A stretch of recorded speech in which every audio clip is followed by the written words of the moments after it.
Bueno, buenos días para todos. Hoy pero muy felices de empezar este nuevo año con estas capacitaciones. Gracias a todos los que están conectados y muchísimas gracias al licenciado Freschi que nos va a dar, Pablo Freschi, que nos va a dar esta disertación de hoy. El licenciado es instructor docente de la carrera de enfermería en Corrientes, trabaja en la unidad cardiológica ya en Corrientes. Y bueno, uno de los tantos profesionales que nos ayudan a que estas capacitaciones sigan y cada vez sean más importantes. Gracias a todos los estudiantes que están hoy eh, por dedicarnos este tiempo y por valorar también todo nuestro trabajo, que no es más que para ustedes. Así que bueno, aprovechen de estas disertaciones que se van a dar durante todo este año para aprender, y cualquier cosa siempre estamos a su disposición para lo que necesiten. Si hay algún tema que prefieran o que les parezca importante, eh, nos avisan y bueno, vamos a ir hacia ese tema. Si te parece, Ezequiel, anda compartiendo pantalla y les voy contando que ya estamos trabajando en los operativos clínicos de este año. El primero va a ser del 2 al 8 de abril, que va a ir el equipo de Antena, y en mayo para la cultura nativa, del 21 al 28, también vamos a estar allá.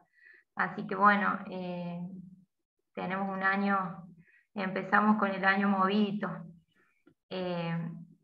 Vamos a empezar esta disertación, así que bienvenido Pablo y muchísimas gracias por acompañarnos hoy. Bueno, buenos días a todos. ¿Me escucha bien? Sí, perfecto. Bueno, buenos días, yo soy el licenciado Frecci, soy instructor de residente, me desempeño en el Instituto de Cardiología de Corrientes y hoy vamos a hablar sobre un tema que es semiología cardiovascular. Bueno, se me hizo difícil poder abordar este tema ya que contamos con diferentes disciplinas, estudiantes de enfermería, enfermeros, médicos. En sí, tenemos un modelo hegemónico médico, los enfermeros, pero nuestra semiología, como yo de mi parte hablo, que soy enfermero, tenemos la valoración de enfermería que nos ayuda a detectar o a identificar problemas o necesidades en el cuidado. No así el médico, que en realidad es el encargado de identificar patologías, ¿no es cierto? Se me hizo un poco difícil el abordar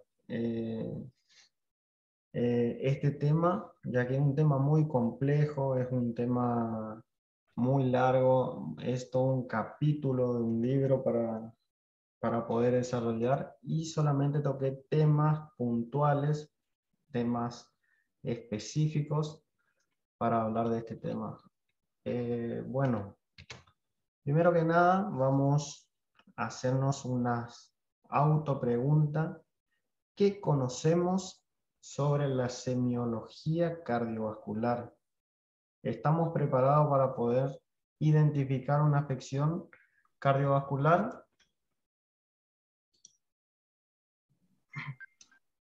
Bueno, como objetivo de esta clase es conocer sobre la semiología cardiovascular,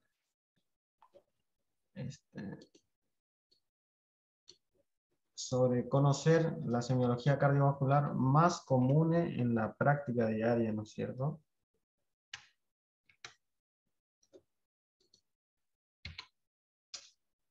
La Organización Mundial de la Salud dice que las enfermedades cardiovasculares son la principal causa de muerte en todo el mundo. Se calcula que en el 2015 murieron por esta causa 17 millones de personas, lo cual representa el 31% de todas las muertes registradas en el mundo. De estas muertes, el 7%, 7 millones se debieron a cardiopatías coronarias y un 82% corresponde a los países de bajo y medianos ingresos. Por lo cual es muy importante conocer sobre la semiología.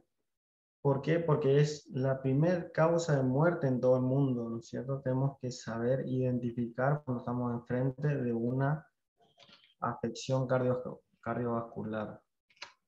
Bueno, un poquito de historia. La semiología, eso es una ciencia médica que se ocupa de cómo identificar las diversas manifestaciones clínicas de una posible patología. Esta es una disciplina que es relativamente reciente, ha estado presente como un saber práctico ya desde el siglo V a.C. por médicos hipocráticos. Su contenido y consistencia fue paulatinamente enriquecida a través de los siglos, a través de la observación inteligente y sagaz de diversos facultativos europeos, ¿no es cierto?, a fines del siglo XVIII. Y particularmente hoy en día ya se reconoce como una disciplina autónoma, adquiriendo una identidad teórica sólida en el campo científico. Podemos definir entonces a la semiología médica como la ciencia que enseña cómo buscar, cómo identificar y jerarquizar las manifestaciones de una enfermedad mediante el razonamiento crítico y interpretar aquellos hallazgos encontrados, ¿no es cierto?, para la búsqueda e identificación de signos y síntomas. Dispone fundamentalmente de la observación, el interrogatorio al paciente, el examen físico general y el examen físico segmentario. Estas técnicas, ¿no es cierto?, podemos utilizarlas a través de la inspección, la percusión, la palpación, la ocultación de diversos segmentos corporales. Eventualmente podemos o no disponer de estudios y exámenes complementarios, ¿no es cierto? A lo largo de la historia, ¿no es cierto?, tenemos que hablar que el avance tecnológico, ¿no es cierto?, y el conocimiento fueron avanzando. Hoy en día, el médico, el personal de salud dispone de estudios complementarios que facilitan, ¿no es cierto?, a identificar una patología. No así como médicos de la década del 50 que solo podían tener a disposición una radiografía de tórax, ¿no es cierto? Hoy en día se hace más fácil poder diagnosticar objetivamente, ¿no es cierto?, alguna afección cardiovascular. Pero la semiología no es solo un saber de carácter teórico-práctico, también tenemos que tener en cuenta la relación de personal de salud paciente, médico-paciente, enfermero-paciente, ¿no es cierto? Tenemos que tener en cuenta eso para poder, porque necesitamos del paciente para poder identificar o conocer aquellas manifestaciones que está padeciendo. Bueno, en cuanto a la semiología cardiovascular, vamos a empezar a hablar sobre el dolor precordial, ¿no es cierto? El dolor precordial es una de las afecciones, ¿no es cierto?, que solemos ver comúnmente en la práctica diaria, ¿no es cierto? El dolor es la consulta más frecuente, ¿no es cierto?, que lleva al paciente al médico, ¿no es cierto?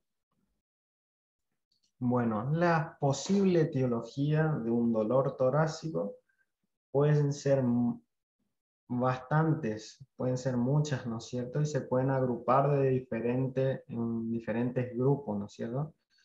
Tenemos, esa etiología puede ser alguna afección, ¿no es cierto?, del aparato respiratorio, como un dolor pleural, pulmonar, traqueobronquial, de mediastino esofágico, de en sí la caja torácica y su estructura, ¿no es cierto? Puede ser de origen muscular ese dolor, o extras cardíacas que se pueden irradiar, ¿no es cierto?, hacia el tórax como alguna afección abdominal. Pero en sí vamos a hablar sobre las cardiovasculares, ¿no es cierto? Cardiovasculares que pueden ser los síndromes coronarios agudos, el infarto agudo de miocardio, pericarditis o algunas patologías de los grandes vasos, ¿no es cierto?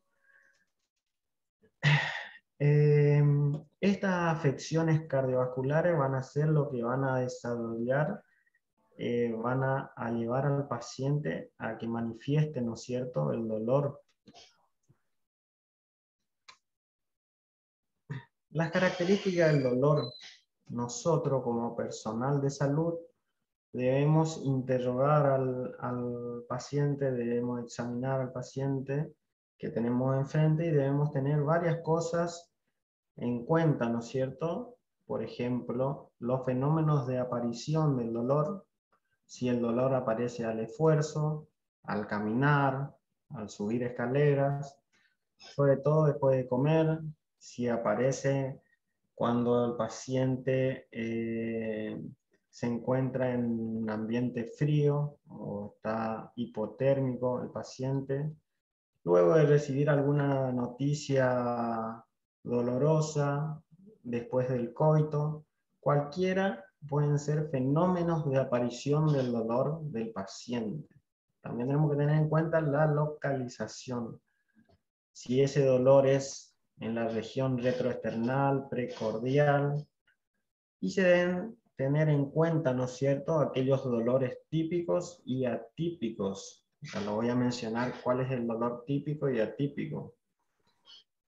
Si ese dolor se irradia o no se irradia, el dolor puede irradiarse, ¿no es cierto?, hacia el brazo izquierdo, cuello, mandíbula, dorso, brazo derecho y en el epigastrio. Tenemos que conocer también sobre la duración del dolor. Tenemos que interrogar al paciente. La duración del dolor puede ser variable, ¿no es cierto? Puede ser variable y es independiente de cada individuo. Muchos de los pacientes que son pacientes diabéticos que presentan algún síndrome coronario agudo, algún tipo de dolor, el diabético tiene disminuido el umbral del dolor, ¿no es cierto? Y por eso es algo individual, es algo independiente de cómo se puede llegar a manifestar en cada individuo. La duración, si dura mayor a 20 minutos, si se alivia con nitritos, con medicaciones vasodilatadoras, ¿no es cierto? Tenemos que ver si a la administración de nitritos se alivia o no se alivia, si se alivia con el reposo. Y si podemos distinguir, ¿no es cierto?, algunos dolores anginosos y estar frente a algún infarto agudo de miocardio.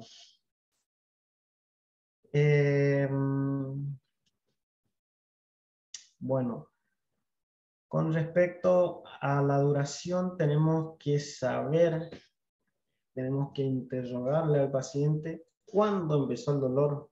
¿Cuándo empezó el dolor? Si el dolor empezó hace 1 hora, hace 2 horas, 5 horas, porque en las afecciones, ¿no es cierto?, cuando hay algún tipo de infarto agudo de miocardio, el paciente, el tiempo es músculo, ¿no es cierto? El tiempo es músculo. A mayor tiempo de isquemia, mayor músculo se pierde. Por eso debemos saber e interrogar al paciente cuándo inició estos síntomas.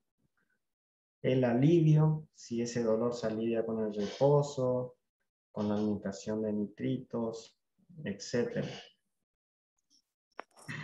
Bueno, y con respecto a la intensidad del dolor, Si el dolor es leve, moderado o intenso, solemos usar alguna escala numérica, que es la escala del 1 al 10, que donde el 10 es el dolor más intenso y el 1 es el dolor más leve, ¿no es cierto? Debemos preguntarle al paciente que del 1 al 10, ¿cuánto es el dolor que siente? Con respecto al tipo de dolor precordial, ¿no es cierto? Como lo había mencionado, tenemos un dolor típico y dolores atípicos. El dolor típico es aquel dolor, ¿no es cierto?, constrictivo, opresivo, donde el paciente presenta como ardor o un quemazón, ¿no es cierto? Y los dolores atípicos suelen ser manifestados por el paciente como puntada, como hormigueo, falta de aire, cortante o ulceroso. Así lo suelen manifestar los pacientes. Bueno, otras de las manifestaciones, ¿no es cierto?, en aquellos pacientes cardiópatas, es la disnea, ¿no es cierto?, con la que podemos, perdón, discúlpenme, con respecto al dolor precordial, no solamente nos vamos a quedar con la clínica, ¿no es cierto?, que el paciente presenta un dolor precordial, sino que tenemos que ver otras cosas. Tenemos que ver si presenta falta de aire, hipotensión. Tenemos que mirar un poquito más allá de solamente el dolor, ¿no es cierto? Tenemos que ver si disponemos de algún electrocardiógrafo, de hacerle un electrocardiograma al paciente y ver si hay algunos criterios electrocardiográficos que nos estén diciendo algo, si el paciente está con un supradesnivel, un infradesnivel, ondas T negativa, ¿no es cierto? Y esto nos va a ayudar a identificar, ¿no es cierto?, si el paciente este tipo de dolor es algo cardiogénico, ¿no es cierto? Con respecto a otra de las manifestaciones que los pacientes cardiovasculares suelen presentar, es la disnea, ¿no es cierto? Y tenemos miles de etiologías, un montón de etiologías, ¿no es cierto? ¿Por qué? Porque habitualmente la disnea representa un mecanismo compensador de la hipoxia ística. La disnea se va a considerar un signo y un síntoma porque a la hora de evaluar, ¿no es cierto?, al paciente se puede encontrar en un médico y manifestó, ¿no es cierto?, llegó a manifestar. No, enséñale, lo mete, lo hace mudo, pues. Mira. Hay un micrófono prendido, creo. Se considera, ¿no es cierto?, a la disnea como un signo y síntoma. Habitualmente es un mecanismo compensador, ¿no es cierto?, la disnea, y tiene diferentes etiologías. Tiene etiologías cardiovasculares, pueden ser afecciones respiratorias, metabólicas, afecciones hepáticas, factores ambientales que pueden desencadenar la disnea. Y tenemos que saber distinguir si esta afección, si la disnea, esta manifestación clínica, es cardiovascular, ¿no es cierto?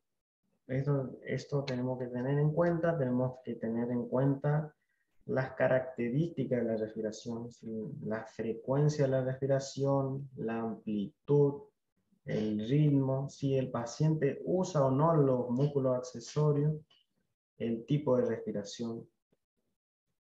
También tenemos que tener en cuenta cómo se presenta la disnea. Si la disnea solamente se presenta en reposo, si es paroxística o si es de esfuerzo. Hay cardiopatía con insuficiencia cardíaca, ¿no es cierto?, en el cual el paciente adopta una postura. Es una postura en la cual el paciente no va a tolerar el decúbito. Se van va a tener ortopnea o dificultad, ¿no es cierto? Y adopta la postura de sentado y hacia el frente el paciente. Y debemos ocultar también, que es muy importante ocultar los campos. Si ponemos para hacer una placa al paciente, también debemos hacer una placa y ver qué afección. Por ahí los pacientes con insuficiencia cardíaca desarrollan edema agudo de pulmón, lo que es algo que lleva al paciente a adoptar esta postura, ¿no es cierto? A adoptar esta postura, y es característico de esos pacientes con edema agudo de pulmón. Bueno, la New York clasifica, ¿no es cierto?, a la disnea en clase funcional 1, 2, 3 y 4, donde la clase funcional asintomática no tiene limitación durante la actividad ordinaria, no hay fatiga, disnea, ni palpitaciones, ni angina. ¿No es cierto? En la clase 2 hay una leve limitación de la actividad física. Ya en la clase 3, moderado, hay limitaciones marcadas para la actividad física, aunque el paciente está asintomático en reposo. Y ya la clase 4 es la disnea ya que se da de manera severa, que es la incapacidad para cualquier actividad física sin molestia. Los síntomas pueden presentarse aún en reposo. Ya el paciente ya tiene disnea en reposo. Bueno, hablamos sobre dolor precordial, hablamos sobre disnea, y ahora vamos a hablar sobre un tema que se da muy frecuentemente en los pacientes, sobre las manifestaciones que son las palpitaciones, ¿no es cierto? El paciente al consultar puede presentar, ¿no es cierto? Puede presentar, pero solamente viene el paciente y dice: yo en mi casa sentí como que me latía rápido el corazón, ¿no es cierto? Pueden ser fugaz o transitorias estas palpitaciones. No suelen tener al momento de la consulta. Esto no le quita importancia, ¿no es cierto? No le quita importancia que el paciente venga y manifieste que a la hora de la consulta no tenga. Debemos hacerle una evaluación exhaustiva, ¿no es cierto?, al paciente, porque podemos estar ante una afección seria, ¿no es cierto? Y debemos interrogar al paciente sobre la existencia de síntomas asociados a las palpitaciones, con un padecimiento funcional, orgánico, cardíaco o extracardíaco. Además, es útil instruir al paciente en caso de repetirse el evento que controle su frecuencia cardíaca, ¿no es cierto? Vamos a enseñarle a que el paciente se controle la frecuencia cardíaca. Si hay correlación con el pulso periférico, si es regular o no el ritmo, el momento de aparición o qué lleva a desencadenar las palpitaciones. Las palpitaciones responden a una hipersensibilidad o cambio brusco del ritmo cardíaco. Las arritmias solo provocan palpitaciones cuando se dan de manera aguda. Bueno, en cuanto al interrogatorio, es muy importante si estas palpitaciones se dan en reposo, haciendo actividad física, con medicamentos, si el paciente tiene algún tipo de medicamento que ya lo había recetado con el médico, o padece alguna de esas enfermedades por lo cual está tomando esa medicación que puede llevar a que el paciente tenga palpitaciones. Si el paciente consume o no drogas ilícitas, la forma de comienzo, la duración, debemos examinar el pulso, ¿no es cierto?, como lo había mencionado, y si hay o no pérdida de conciencia al tener estas palpitaciones, ¿no es cierto? Debemos realizar otros estudios complementarios, ¿no es cierto?, para poder descartar alguna afección, ¿no es cierto?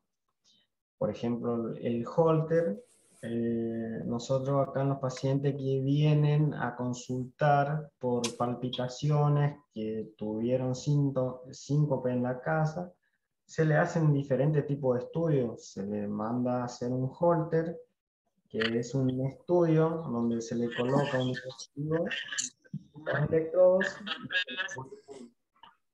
se puede observar el ritmo 24 o 48 horas, depende de cuántas horas. Nosotros en realidad lo hacemos de 24 horas, pero puede ser hasta 48 horas. Y podemos observar el ritmo durante esas 24 horas y ver si se desencadena esas palpitaciones o algún tipo de arritmia, ¿no es cierto? Y hay otros estudios que son estudios más invasivos, que contamos nosotros acá, que son los estudios donde se le introduce un catéter, ¿no es cierto? Que podemos estimular, ¿no es cierto?, las cámaras, a ver si dentro del corazón y ver si se desencadena algún tipo de arritmia. Y hay algunas patologías con la que tenemos que tener en cuenta, como el que es el hipertiroidismo, la anemia, fiebre. Estas patologías provocan, ¿no es cierto?, palpitación o que el ritmo sea más acelerado, ¿no es cierto? Bueno, otra de las manifestaciones muy comunes que solemos ver en los pacientes con insuficiencia cardíaca, ¿no es cierto?, es la presencia de edema. El edema es la acumulación de líquido intersticial que el mecanismo fisiopatológico puede ser de diferentes causas, ¿no es cierto?, que puede ser de diferente origen este edema, pero en los pacientes con insuficiencia cardíaca, el paciente con insuficiencia cardíaca tiene varias, no solamente tenemos que ver el edema, sino que tenemos que ver en su conjunto todos los signos y síntomas que presenta el paciente, y uno de estos es el edema.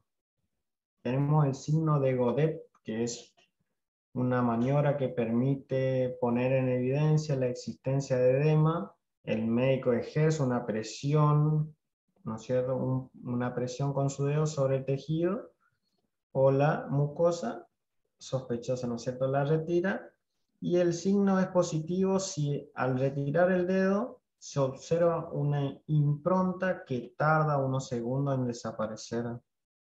Podemos apreciar, siempre se suele pasar en los miembros inferiores, ya que por declive el líquido baja, ¿no es cierto?, el edema baja, al igual que aquellos pacientes que están acostados se suele poder apreciar en la zona sacra, ¿no es cierto?, el edema,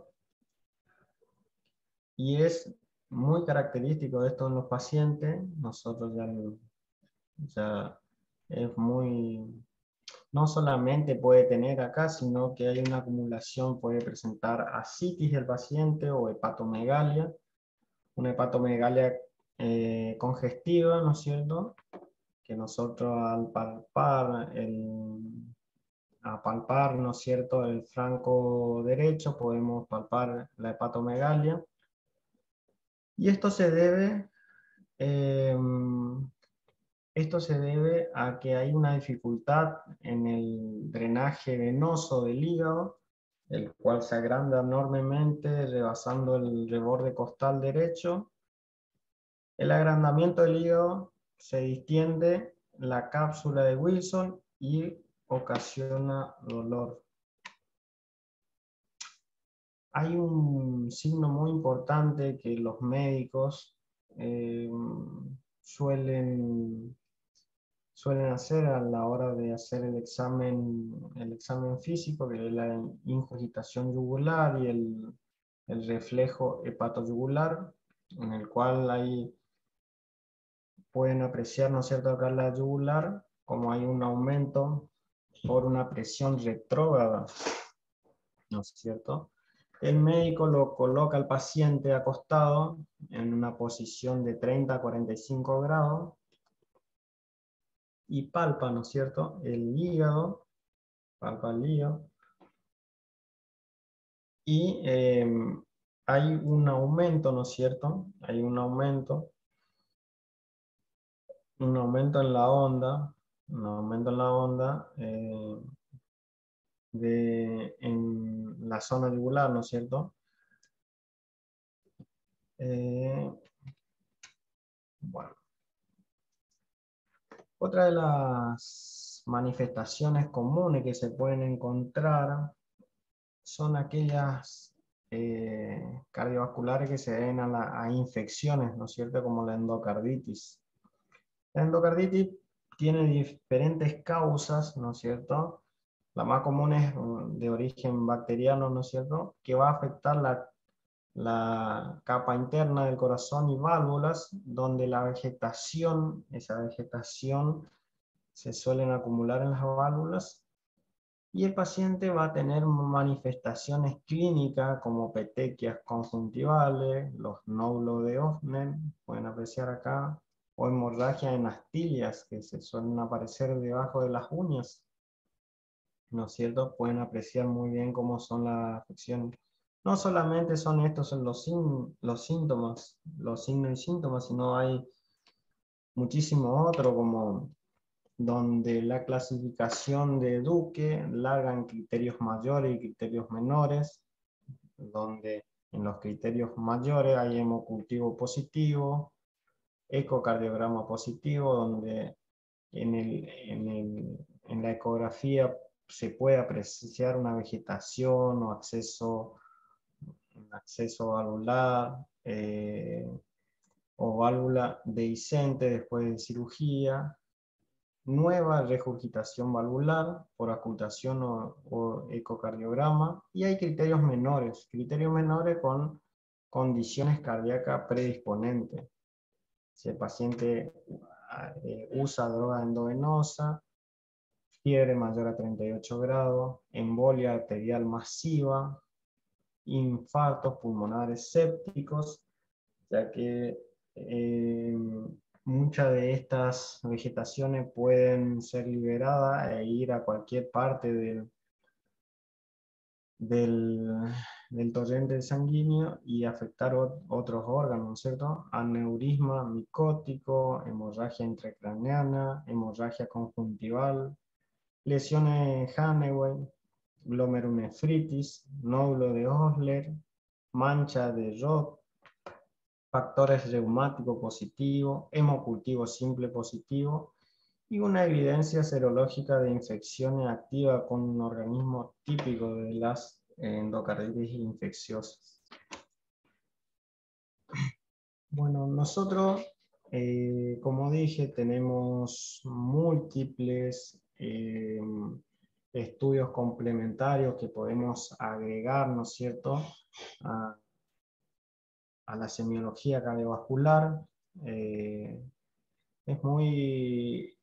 Hoy en día contamos con esto, es algo beneficioso la tecnología de poder contar.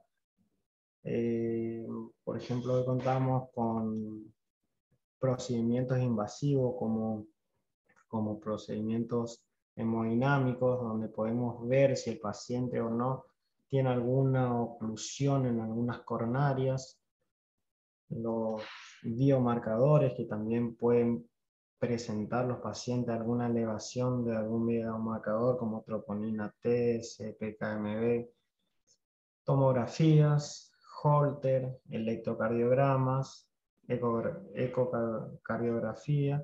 Son múltiples los estudios complementarios que podemos tener que nos van a facilitar la semiología, pero nunca debemos olvidar que todo comienza a través de nuestras facultades, ¿no es cierto? Nuestro ojo clínico. Es muy importante tener conocimiento sobre la semiología cardiovascular. Todo empieza con una buena semiología cardiovascular. Bueno, muchísimas gracias. Muchísimas gracias. Este es mi correo. Yo le puedo mandar bibliografía de donde saqué el contenido. Y bueno, y suerte para el domingo. Muchísimas gracias. Bueno, Pablo, muchas gracias. Está el doctor Jorge Álvarez también. Buenos días, Jorge. Hola, buenos días. Hola, buenos días, Doc. ¿Qué tal? ¿Cómo les va? Muy bien, vos, Jorge, ¿cómo estás? Muy bien, escuchando una excelente clase de semiología que cada tanto nos viene bien. Me recordaba ya en nuestra etapa de cuarto año de facultad, en donde todas estas cosas que Pablo muy bien explicaba y que tiene la suerte de estar en un centro de cardiovascular de excelencia referente en el país y en el mundo. Entonces, bueno, espero que los enfermeros y los licenciados en enfermería que estén escuchando pueden aprovechar y sepan que pueden actuar y son parte del equipo médico, como en el caso de Pablo, que muy bien describe cosas que los médicos, cuando valoramos a los pacientes, es todo lo que él le ha explicado. Y bueno, y por ahí en el rigor diario, de ver muchos pacientes y todas esas cosas, algunas cosas se pueden pasar, pero el compañero de equipo, en este caso los enfermeros, que son una parte fundamental del equipo de enfermería, pueden ayudarnos a decir o a recordarnos que vieron algo que nosotros no nos dimos cuenta y bueno, después retomar un examen en un paciente que puede tener alguna cosa en particular. Así que felicitaciones para Pablo. Dentro de las cosas que me gustaría comentar, es que muy bien explicaba Pablo ahí en el dolor de pecho, en el Angor, y en el mes de la mujer, aprovechando eso, la patología cardiovascular, como les dije en la charla que di el año pasado, en la mujer es totalmente distinta, y si bien muy bien describió la semiología o cómo llega el paciente, que generalmente son varones, con un dolor típico, opresivo, irradiado al brazo izquierdo, a veces al cuello, a la mandíbula, no necesariamente llega de las mismas características a la mujer. Así que los médicos debemos estar muy atentos a síntomas que son totalmente distintos en una mujer cuando llega a una guardia, porque no va a llegar, o muy poquitas veces va a llegar, con el dolor clásico que Pablo describió. Entonces hay que estar muy atento cuando llega una mujer a una guardia con sudoración, palpitaciones, vómitos, dolor epigástrico, una sensación de ansiedad distinta, disnea y ahogos.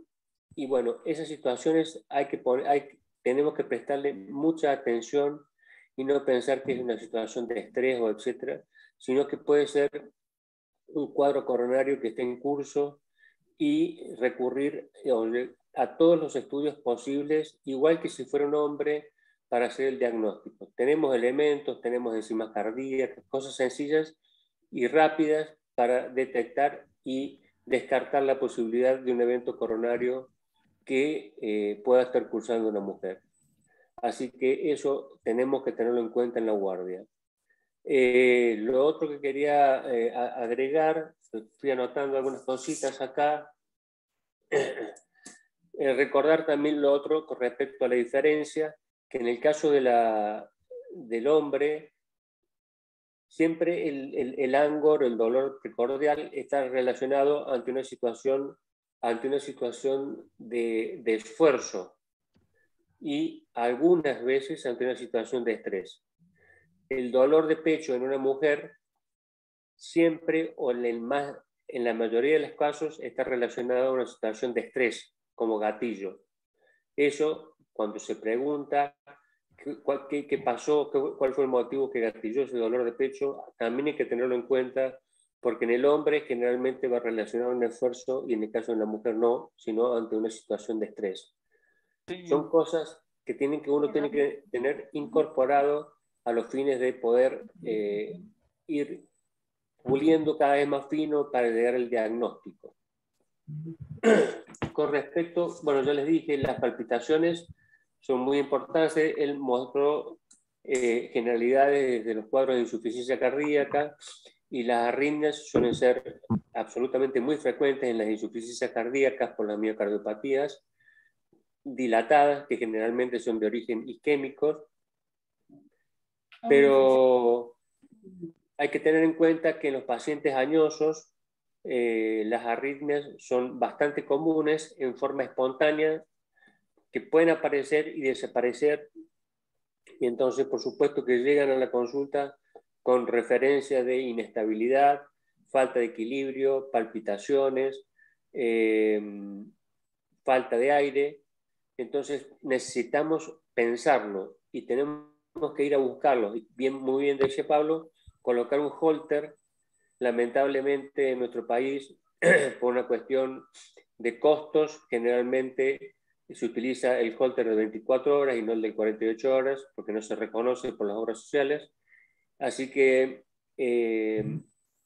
o es muy común en los consultorios, cuando revisamos o hacemos un electro a un paciente añoso, encontrar que están ya con una fibrilación auricular, y es un hallazgo, y entonces uno tiene que empezar a interrogar qué fue lo que pasó, si tuvo algún síntoma en particular los días previos, las horas previas a la consulta, para tratar de tener una idea si esa arritmia tiene varios días o si es reciente. Tuve una mujer de Santiago del Estero hace 2 meses, una mujer de Santiago del Estero, capital, una mujer de 90 años, biológicamente está impecable, madre de una colega, que le detectaron una fibrilación auricular y, bueno, la internaron, la anticoagularon como corresponde, que es una indicación, y no pudieron hacer el transesofágico. Al no poder hacer el transesofágico, la dejaron anticoagulada, la iban a esperar 4 semanas, que es lo que se recomienda y dicen las guías. Se la deja anticoagulada 4 semanas, se repite el transesofágico y si no hay ningún coágulo, se procede a la cardiodefibrilación. Bueno, la fueron a buscar las hijas, la trajeron, me la llevaron al consultorio, exactamente estaba con una fibrilación auricular. Yo tengo mi transductor de transesofágico lamentablemente roto, y sale lo mismo que un equipo de ecografía, así con lo cual es imposible poder en este momento adquirirlo, si no lo hubiera hecho el transesofágico ahí mismo. Así que hablé con la gente de la Allende del Cerro de Córdoba, con quien tengo muchos amigos con los que me he formado, y bueno, así que coordinamos de que íbamos a cumplir con las 4 semanas de anticoagulación, le íbamos a hacer el transesofágico y en base a eso íbamos a tomar la conducta. Se cumplieron las 4 semanas de anticoagulación, ya llegó con el turno a la guardia, al sanatorio Allende Cerro, se le hizo el transesofágico, no tenía nada, se hizo la descarga eléctrica, salió a ritmo sinusal, y la mujer está haciendo su vida normal con 90 años, y bueno, creo que ya volvió a Santiago del Estero, ella vive solita, pero está en condiciones impecables. O sea que realmente tenemos todos los elementos, y el electrocardiograma es muy importante. Ante un dolor de pecho, otra cosa que quería decir, me acabo de acordar, ante un dolor de pecho y un electrocardiograma normal, no quedarse con el electrocardiograma, ir más allá del electrocardiograma. Tenemos muchas herramientas diagnósticas para llegar a un diagnóstico. Que un electrocardiograma esté normal ante un cuadro anginoso no significa que no haya un problema, y más si es una mujer. No tiene, pedir una ergometría a una mujer con antecedentes de Angor o dolor de pecho no es lo aconsejable, hay que ir a estudios un poquito más agresivos. La ergometría en la mujer en busca de isquemia tiene una baja sensibilidad, con lo cual no es recomendable como método de estudio alternativo para buscar isquemia en la mujer.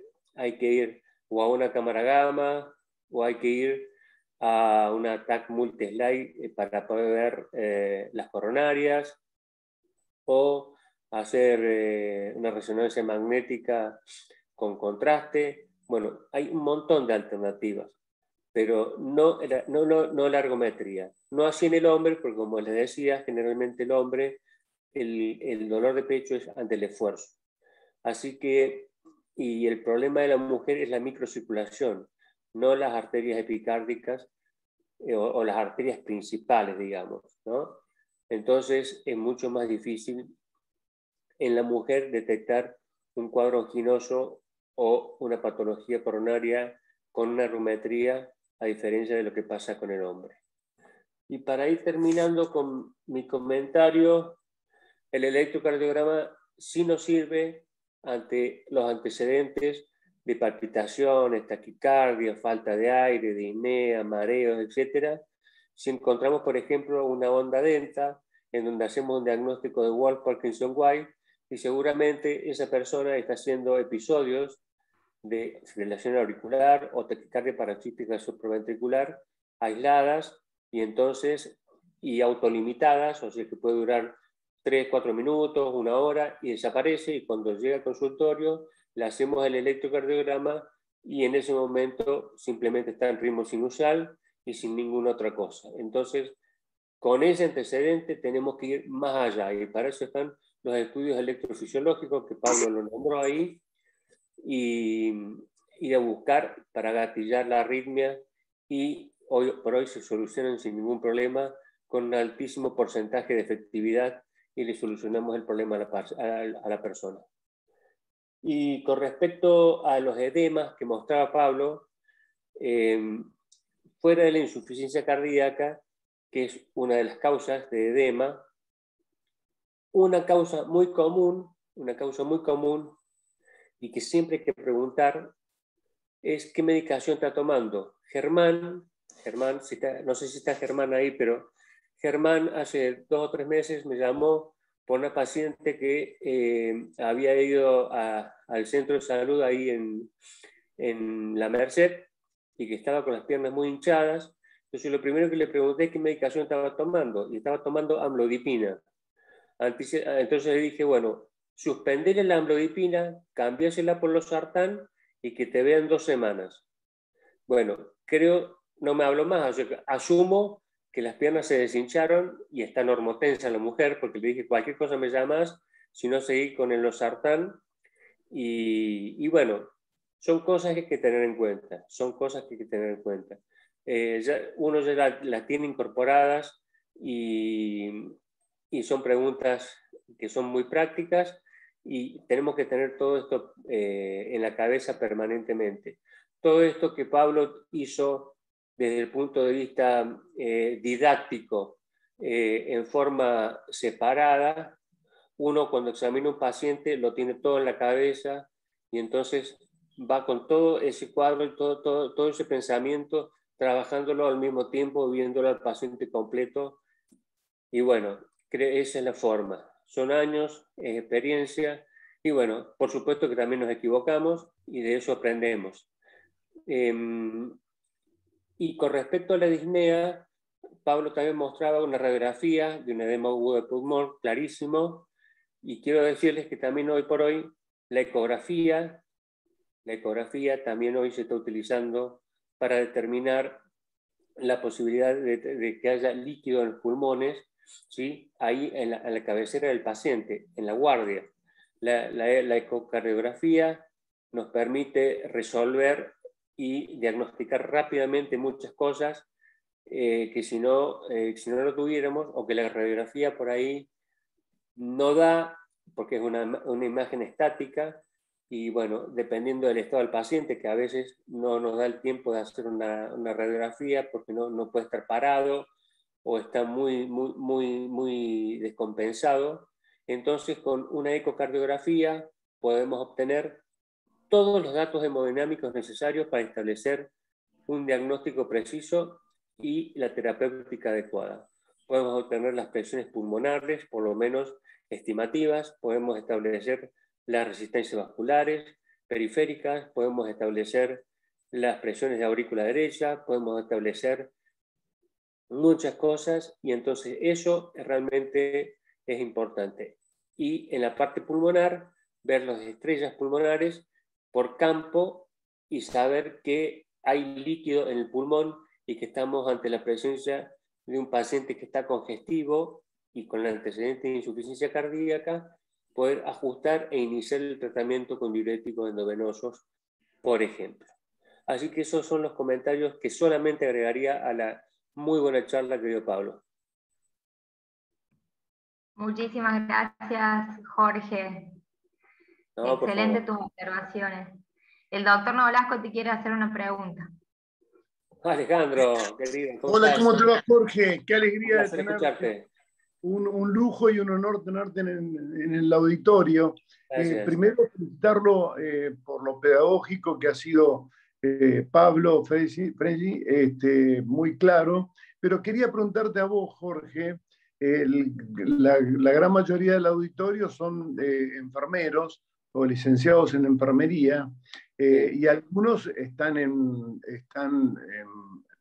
la puntana. ¿Cómo hacen? En la puntana sabemos que a lo sumo podemos tener un electrocardiógrafo y nada más. Entonces, ¿cómo hacen ellos para ver en el momento, cuál es el momento adecuado para derivar un paciente con un angor, con dolor de pecho, que no se sabe si es por una angustia y es un TIEX o puede llegar a ser un principio de una afección cardíaca, ¿no? ¿En qué podemos, estando solos allá, cómo podemos hacer eso? Esa es la primera pregunta. Y la segunda, ¿cuál es la causa de que la mujer tenga otro tipo de presentación, sobre todo ahora en las últimas décadas que la mujer ha empezado a consumir cigarrillo de la misma forma que el hombre y tiene las mismas exigencias que tiene el hombre?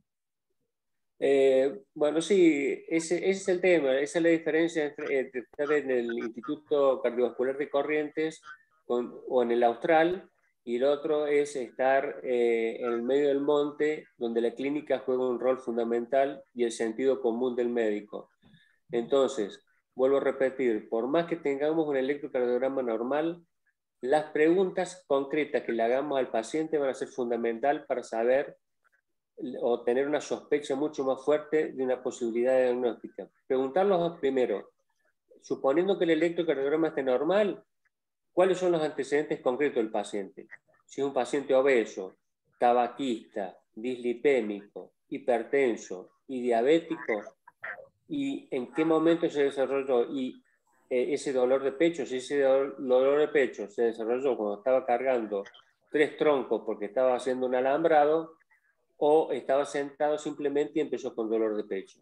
Entonces, si estaba haciendo un esfuerzo con todos esos factores de riesgo y yo tengo que sospechar que ese paciente tiene altísimas probabilidades y tiene esos factores de riesgo, ese paciente tiene una altísima probabilidad de tener un problema coronario, con lo cual debe derivarse a un lugar de alta complejidad para completar los estudios.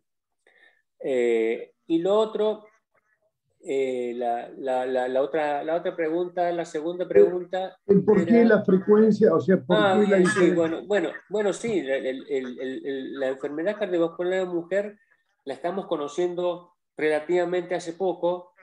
Hay que pensar que los congresos americanos de cardiología, por ejemplo, en los años 50, 60, no existían charlas sobre enfermedad cardiovascular en la mujer, por ejemplo, y que en Argentina el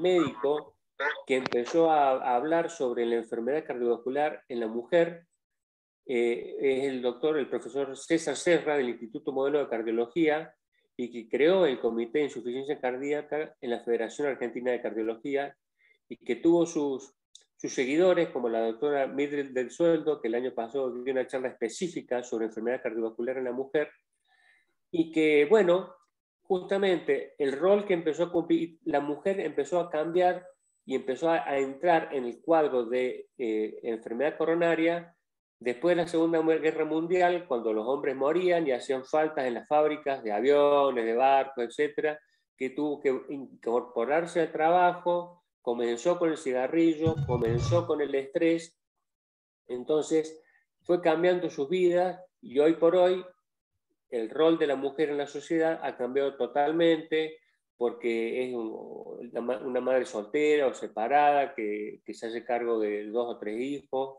y fuma y tiene situaciones de estrés permanente. Entonces, todas esas cosas hacen que, por supuesto, la enfermedad coronaria se haga presente en la mujer.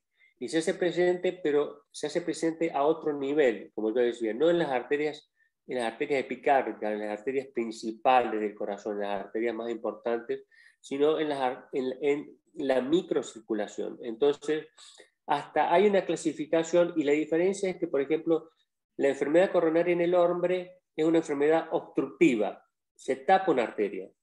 En el caso de la mujer hay una enfermedad difusa severa en la microcirculación, ¿sí? Y en algunos puntos se puede obstruir las arterias. Hasta hay una separación, una se llama inoca y otra se llama minoca. O sea, hasta terminología propia tiene la enfermedad coronaria en la mujer de acuerdo a si esté o no obstruida las arterias en el caso de la mujer. O sea que todo esto se va aprendiendo.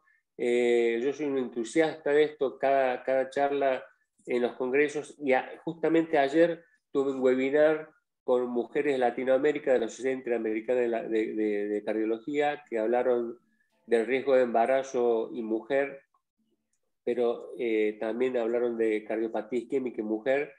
Y bueno, nosotros los médicos tenemos que saber, el problema no es la mujer, el problema es que muchas veces los médicos, hay un estudio americano en donde demuestran que un hombre y una mujer de la misma edad, con la misma sintomatología, que ingresan a una guardia con los mismos síntomas, al hombre lo hacen ingresar primero, le tiran toda la parte diagnóstica y toda la terapéutica, porque saben que es un infarto o un cuadro coronario agudo. La mujer, con la misma edad, los mismos síntomas, la hacen esperar, porque supuestamente es un cuadro de ansiedad, de estrés, y cuando llega a ser atendida, no recibe las mismas métodos diagnósticos ni de laboratorio, ni cine de coronariografías, nada de lo que recibe el hombre, y se llega mucho más tarde al diagnóstico y a la terapéutica, con lo cual a la mujer le va a ir peor. Y la otra cosa es que la mujer, después de la menopausia, por cada década que pasa, va equiparando al hombre en cuanto a la incidencia de la enfermedad coronaria. Y pasando los 75 años, lo supera al hombre en cuanto a la incidencia de la enfermedad coronaria y produce lo que hoy conocemos como insuficiencia cardíaca con fracción de eyección preservada. Entonces, normalmente tenemos dentro de la insuficiencia cardíaca, que puede ser por el mismo origen, por enfermedad coronaria, con fracción de eyección reducida o con fracción de eyección preservada. Y después hay nuevas clasificaciones que nos vienen a la que estamos hablando ahora, pero la mujer es la que más padece en la enfermedad de insuficiencia cardíaca por enfermedad coronaria, con fracción de eyección preservada. Y es multifactorial y son pacientes más añosas, más hipertensas y más diabéticas, a diferencia del hombre. Muy bien. Sí, sobre todo resaltar esto del ojo clínico y de la primera, o sea, una diapositiva de Pablo en cuanto a la anamnesis, que es súper importante, el tiempo de duración, con qué se calma, con qué se exacerba, la localización, y eso nos va a dar casi la mayor parte o el mayor porcentaje del diagnóstico. Después vienen los estudios complementarios, pero teniendo una buena anamnesis podemos derivar al paciente oportunamente. Que eso ahí hay una pregunta en el chat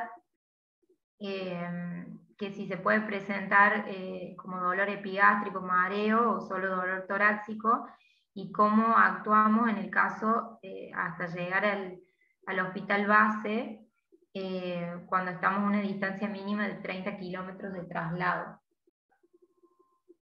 A ver si le quieres contestar, Jorge, ahí un poco contestó Pablo que sí, que se puede presentar de diferentes maneras, pero en esto del tratamiento de soporte, digamos. Sí, hay que pensar que 1/3 de los pacientes con dolor epigástrico tienen un infarto.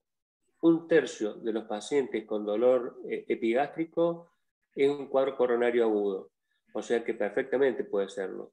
Pero también hay que descartar dentro del diagnóstico, en el examen, si uno toca el punto epigástrico y lo palpa y es un dolor bien positivo, o tiene diverticulosis, o tiene colon irritable, etcétera, etcétera, hay que ver si ese paciente hizo un desarreglo, digamos, gastronómico días previos, etcétera, etcétera, con lo cual es dificultoso. Y aún así, no descartar la posibilidad de que estuviera cursando un cuadro coronario, con lo cual el electrocardiograma debe hacerse.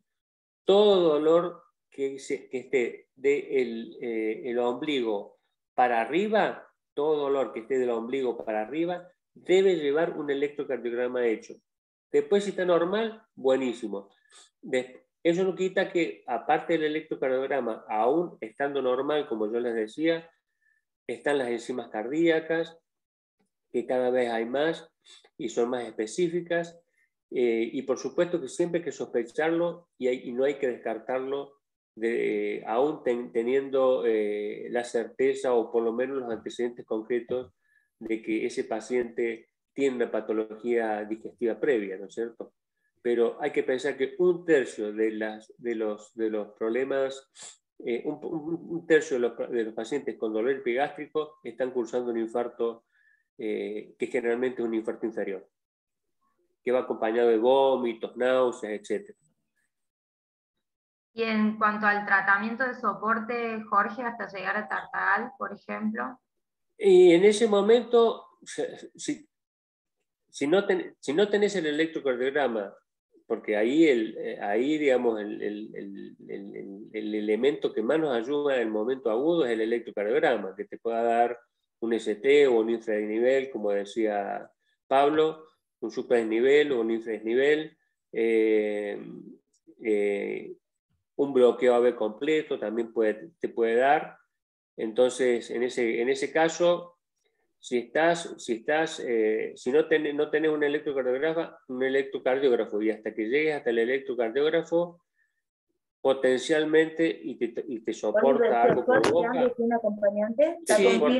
Sí. Te soporta algo por boca, aunque sea dar una aspirina de 500 miligramos y mandarlo al lugar más cercano para que le puedan hacer un electrocardiograma.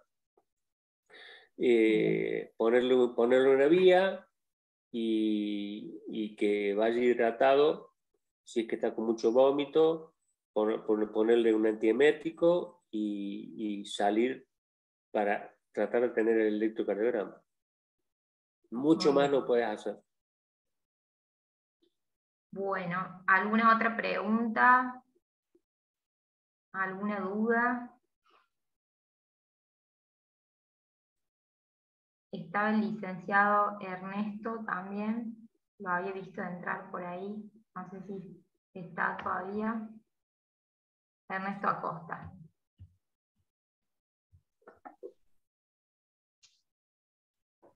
Igualmente, Noemí, que era la señora que hacía esta pregunta, bueno, en Santa Victoria sí hay electrocardiógrafo.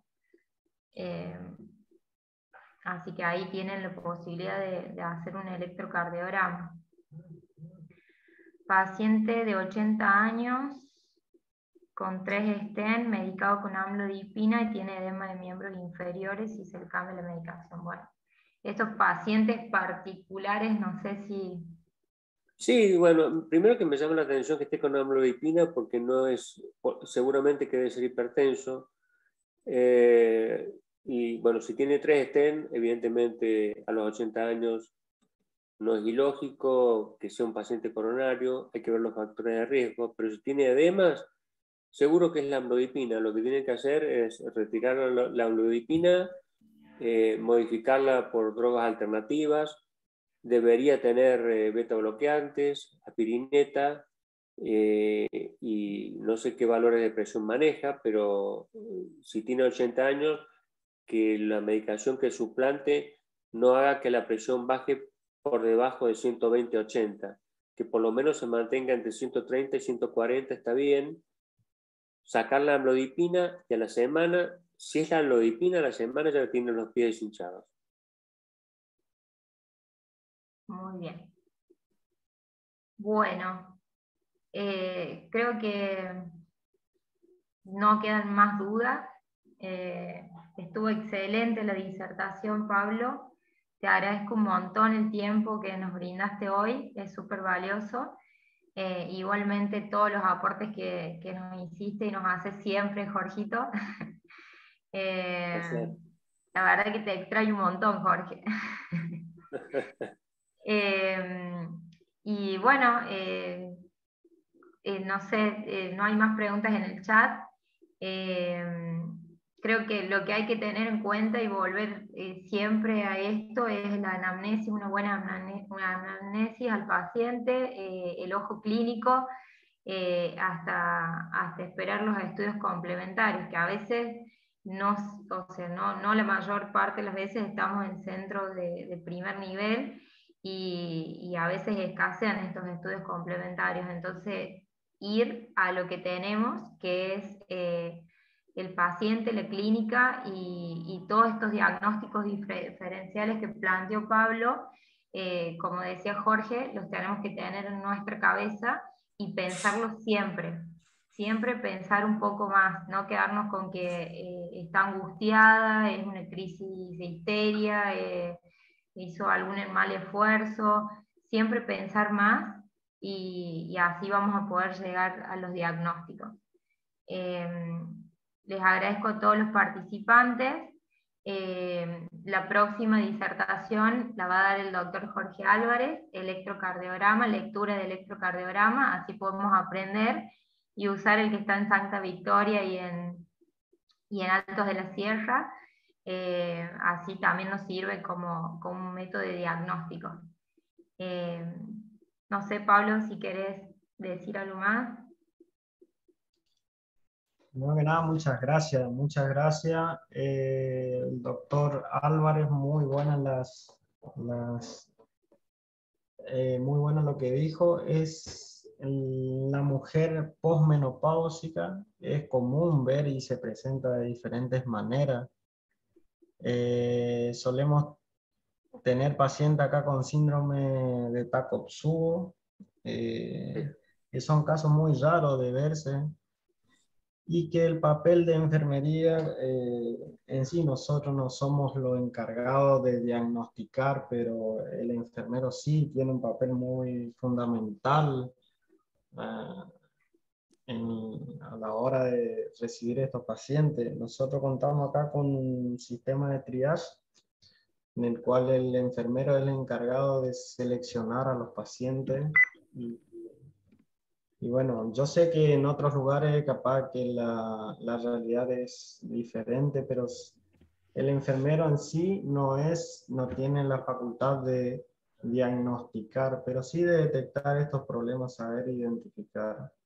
Por eso es muy importante la formación continua. Eso solamente quería decir y muchas gracias por el aporte del doctor Álvarez. Bueno. Gracias, Pablo. Lo que pasa es que, bueno, uno de las personas con las que estoy permanentemente en contacto es el doctor Eduardo Perna y la doctora Lorena Coronel, que, bueno, son dos genios de la insuficiencia cardíaca y de la hipertensión pulmonar, y que, bueno, todas estas cosas las estamos charlando constantemente y con toda esta charlas virtuales que nos ha tocado vivir para la formación continua, como decís vos, en esta situación de pandemia, estamos permanentemente en contacto y tocando estos temas, y más con el tema de cardiopatía en mujer.